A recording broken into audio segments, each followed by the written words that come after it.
Hi, everyone, and welcome back to Introspection, Grief to Growth.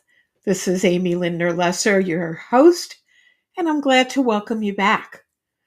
Today, I thought I would talk about tiny glimmers of hope and finding beauty in the middle of the mess. And I think it's interesting that sometimes when we're grieving, we're afraid to find hope. We're afraid to find a glimmer. Well, this talk is not a shiny silver lining kind of talk. It's not about pretending everything's fine when it's not. It's about learning to hold the both and the and, the broken and the beautiful at the same time, to catch your breath even when your life feels like it's been turned upside down.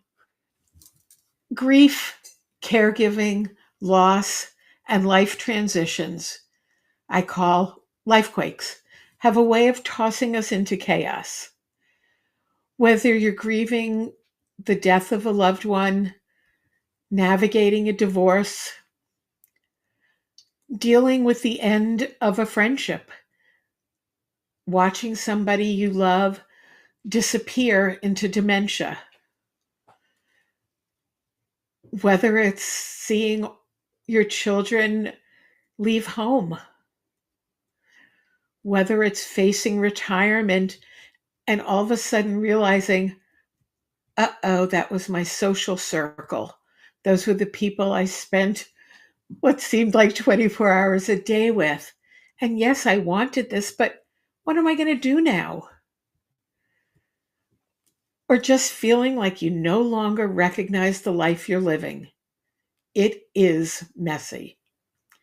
And in that mess, sometimes hope can feel like a betrayal. Like if we smile too soon or laugh too loud, we're dishonoring the pain or the experience or the person. But the truth is, we live in an and world. Hope and sorrow can coexist, they can be present at the same time. They're not opposites. In fact, they're companions, almost like companions on a seesaw, balancing each other out. So let me start with, what is a glimmer? Our nervous system has something called glimmers, and they're the opposite of triggers. So instead of setting us off, they settle us down. They remind us, you're safe, you're here, you're alive, you're in this present moment, you're okay, you're safe, and you're here. A glimmer might be a beam of sun on your face after days and days of rain, a child's laughter, the smell of bread or cookies baking, a quiet moment of stillness where your heart doesn't hurt quite as much. These moments are tiny, but they matter. They don't erase the pain, but they give us a little bit of room to breathe. What they do is they remind us that we're more than our grief. There's still beauty that exists in our lives. I remember in the depths of my own grief after my husband died, I was suddenly a single parent, something I never ever wanted to be, an innkeeper of a 20 guest room B&B, and a widow at 42. There were days I didn't know how I'd survive the next hour, let alone the next year. Oh, by the way, and the kids that I was a single parent to were two girls, and they were, one was a definite teen and the other was almost. But I also remember standing at the back door of the inn one morning, my Diet Coke in hand. I'm not a coffee drinker, and watching the dew sparkle on the grass like diamonds. Just for a moment, I felt something like peace. It didn't last long, and it didn't have to. The glimmer was enough to carry me through the next hard thing. And I have to share because I know I'm smiling and laughing. What I remembered just in telling the story was at one point when Steve and I were in Mexico, it was our anniversary. And I remember being a real spoiled thing, telling him that I needed something to glitter on my right hand. And I was trying to convince him that we should go into the national pawn shop and buy something. And I kept going, glitter, glitter, glitter. And so when I talked about glimmers, that was the first memory that came up. And even now, oh gosh, it's got to be like 40 something years later, 45 years later, that it's still bringing a smile to me. And then when my mother's dementia got worse, we were both, she and I, losing pieces of her day by day.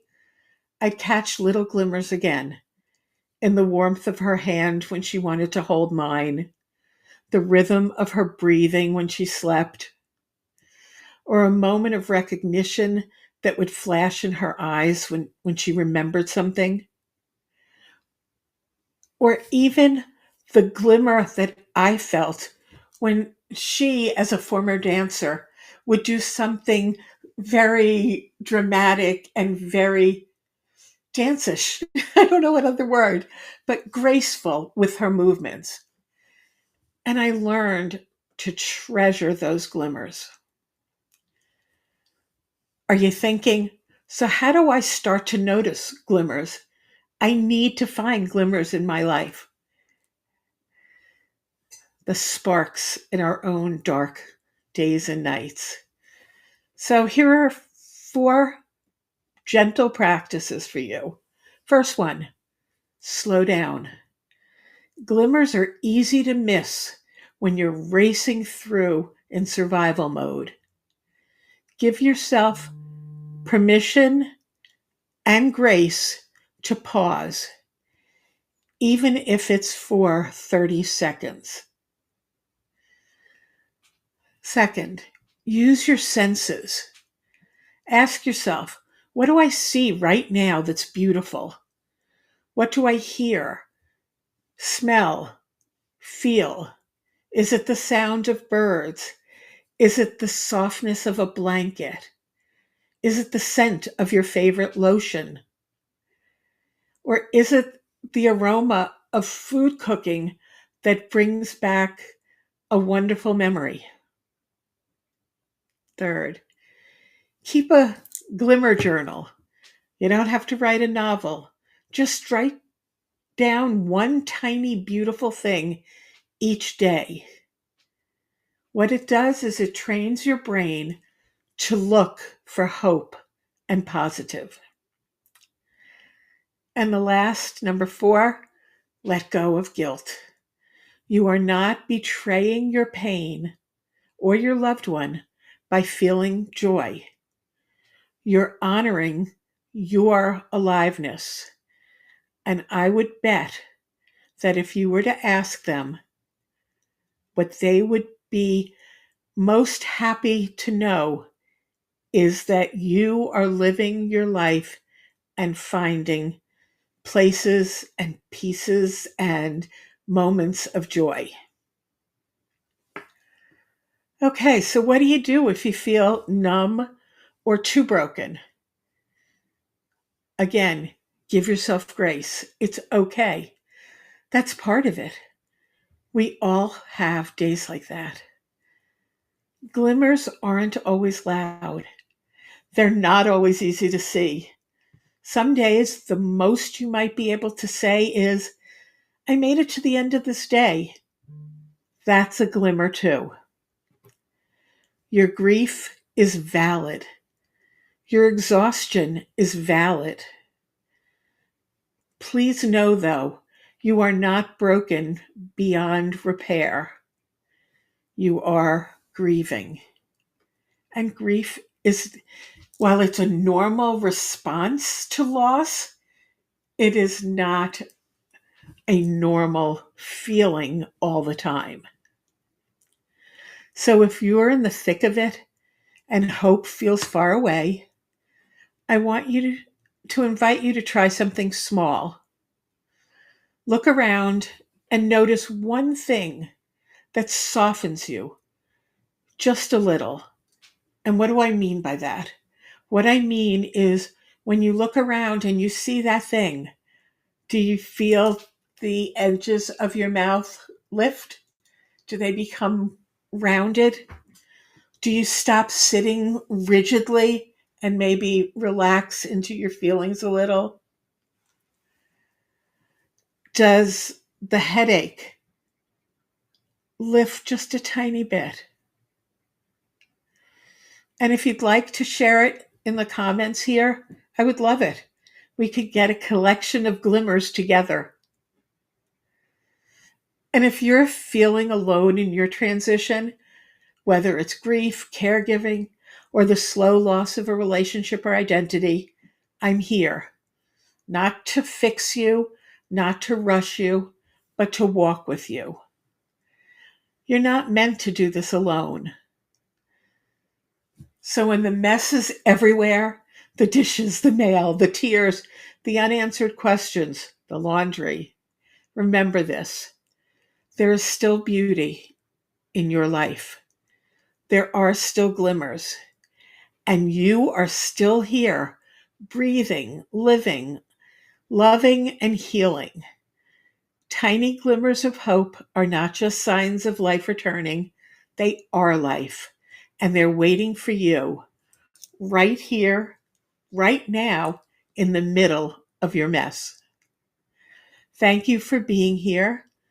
I see your heart, and I'm holding hope with you.